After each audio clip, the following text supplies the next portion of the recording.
नमस्कार, मेरा नाम है अंकित सिंह और आप देख रहे हो अंकित न्यूज। यूसीसी आने के बाद मुसलमानों का जो हालत होगा ना, वो बहुत खराब हो जाएगा। मतलब अभी तो मोदी के होते हुए इतना जुल्म हो रहा है और कानून अभी यूसीसी में नहीं हुआ है, यानी सबके लिए एक नहीं हुआ है। तो यूसीसी आने के बाद जो मोदी ला रहे हैं, उसके बाद तो मुसलमानों को बहुत ज्यादा प्रॉब्लम आने वाली है। ये लिख के ले लो भाई, ऐसा सोशल मीडिया पे बहुत ज़्यादा चल रहा है और यूसीसी का प्रॉपर नॉलेज जिसको नहीं है, उसकी वजह से तो बहुत ज़्यादा ये सब चल रहा है। दूसरे में जले पे नमक छिड़कने वाला काम जो हमारी विपक्षी पार्टियां हैं, पार्टियों के नेता हैं, क्योंकि वोट चाहिए है तो बोलना है उनको, और वो बोल भी रहे हैं। तो आखिर यूसीसी है क्या? और मोदी जी ने तो साफ ही साफ एक बार कहा है ना कि यूसीसी पे मुसलमानों को भड़काया जा रहा है। वो कल ही के भाषण में अभी कह रहे थे, लेकिन फिर वही बात घुमा फिरा के आ जाती है कि मोदी तो वोट लेना है ना, वो तो कहेगा ही कहेगा। लेकिन सच तो विपक्षी पार्टियां बोल रही हैं कि भैया भड़का नहीं रही हैं वो लोग। तो थोड़ा यूसीसी के बारे में हम आपको बता देते हैं, ठीक है? तब आपको जाके पता चलेगा कि यूसीसी है क्या आखिर में। देखिए, यूसीसी जो है वो सबके लिए कानून एक करता है। आगे जाके आपको पता हो जाएगा कि यूसीसी का मकसद क्या है, ठीक है ना? मैं जब पॉइंट्स में आपको बताऊंगा। दरअसल आप हैं मुसलमान, कोई है हिंदू, कोई है ईसाई, कोई है सिख, तो ये सभी लोगों की धार्मिक मान्यताएं जो हैं वो अलग अलग हैं। इतना तो आप मानते ही हो। तो सभी लोग अपने अपने तरीके से शादी करते हैं, सभी लोग अपने अपने तरीके से तलाक देते हैं। उनका कानून अलग है ना। सभी लोगों का जो प्रॉपर्टी में हिस्सा होता है, जैसे कि मेरी प्रॉपर्टी किसको जाएगी, मेरे मरने के बाद किसको जाएगी, कौन बनेगा उत्तराधिकारी, ये भी तय करता है धर्म, ठीक है ना? धर्म नहीं कह सकते, पंथ कह सकते हैं कि पंथ तय करता है। लेकिन यही यूसीसी में हो जाएगा कि अब यूसीसी यानी कोर्ट तय करेगी कि आपके मरने के बाद आपकी प्रॉपर्टी का हकदार कौन होगा। और एक बार कोर्ट ने तय करा तो वही फैसला लास्ट माना जाएगा, क्योंकि वो कोर्ट में सभी जो पंथ हैं उन सभी के लिए एक ही निर्णय होगा, ठीक है ना? इसमें जो जज होगा उसको भी उचित रहेगा जो भी है अपना करने में, ठीक है? मैं थोड़ा सा समझाता हूं आपको डिटेल में। दरअसल यूसीसी तो आपको समझ में आया होगा, थोड़ा थोड़ा अभी ब्रीफिंग किया है मैंने। पॉइंट्स पे मैं लेके जाता हूं आपको ताकि थोड़ा सा ज्यादा क्लियर हो जाए।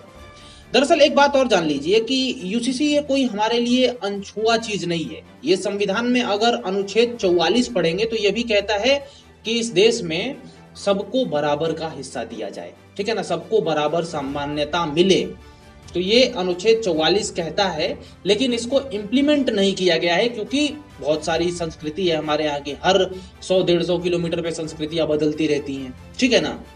तो दरअसल उसी के कारण इसको इम्प्लीमेंट नहीं किया गया है। लेकिन अब आते हैं एक एक पॉइंट पे, ठीक है? जैसे देखिए, मैरिज है, शादी है, जैसे डिवोर्स है, उत्तराधिकार है, एडॉप्शन है, गार्जियनशिप है, और या तो जमीन और संपत्ति का बंटवारा है। ये 6 पॉइंट जो हैं यूसीसी में एकदम आने वाले हैं। दरअसल क्या है कि शादी होती है, हिंदू अलग करता है, मुस्लिम अलग करता है, तो इसमें दिक्कत ये रहती है कि जो ओरिजिनल, अब कोर्ट को तो चाहिए प्रमाण कि आपने शादी कर लिया है, ठीक है ना? उसके बाद जो डिवोर्स है, दिक्कत इसमें आती है।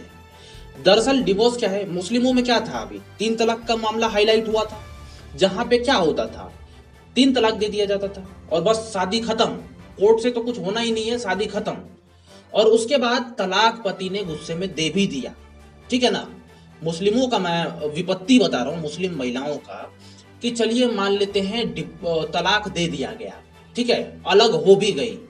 फिर अगर मुस्लिम जो पति है वो चाहे कि शादी कर लूं, फिर उसी से तलाक दे दिया था, गुस्सा हो गया था मैं, तो अब हलाला बीच में आ जाता है कि अब मुस्लिम महिला का हलाला करवाना पड़ेगा। ये बहुत डीप हो जाएगी, लेकिन डायरेक्ट शादी नहीं कर सकता है ये धर्म के अकॉर्डिंग, ठीक है ना?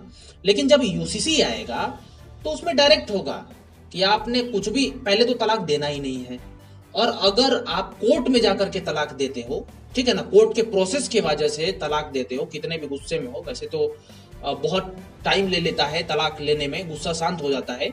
लेकिन अगर आपने दे भी दिया और फिर मन हुआ कि शादी उसी से करना है तो फिर आप इजीली कर सकते हो, ठीक है ना। उत्तराधिकार मरने के बाद जैसे होता है, मरने के बाद फिर कौन मेरा उत्तराधिकारी बनेगा, ये वो, किसमें संपत्ति बटेगी, क्या होगा, बहुत सारे लफड़े रहते हैं और हर धर्म के अलग अलग रहते हैं, ये भी एक हो जाएंगे। यानी जो हिंदू के अनुसार होगा वही मुस्लिम के अनुसार होगा, वही क्रिश्चियन के अनुसार होगा तो वही ईसाई के लिए होगा, ठीक है ना, सबके लिए एक होगा। अगर यूसीसी आने के बाद किसी को नुकसान भी होता है तो यूसीसी का जो कानून होगा वो इंसानियत पे बना होगा, ह्यूमैनिटी पे बना होगा। अगर ह्यूमैनिटी को यूसीसी ठुकराता है कि यूसीसी में कानून ऐसा लगाया गया कि भैया ह्यूमैनिटी नहीं है, तो वो मुसलमानों के लिए ही थोड़ी खराब होगा, वो तो कानून सब पे है तो सबके लिए खराब होगा, ठीक है ना। तो इसमें दिक्कत कहाँ आ रही है मुझे ये नहीं समझ में आ रहा है। और अपोजिशन के नेता बस आ रहे हैं या फिर कुछ भी कह रहे हैं तो ये बोल रहे हैं कि बस उन लोगों का एक ही तंज हो रहा है कि ये आने के बाद गड़बड़ हो जाएगी। अब क्या गड़बड़ होगी वो खुल के बता ही नहीं रहे हैं। अरे कुछ गड़बड़ है तो आके खुल के बताइए, तो वो नहीं बता रहे। क्यों नहीं बता रहे? क्योंकि उनको खुद को भी नहीं पता ना, उनको बस वोट लेना है, वो क्लियर कर ही नहीं सकते हैं। अगर क्लियर कर देंगे सबको समझ में आ जाएगा तो फिर काहे का वोट क्यों मिलेगा। तो दिक्कत यही है। इन 6 पॉइंट्स जो मैंने बताए, जैसे कि ये सब आप स्क्रीन पे देख सकते हो, तो इन्हीं 6 पॉइंट्स पे बना हुआ है कानून, और तो कुछ खास है नहीं।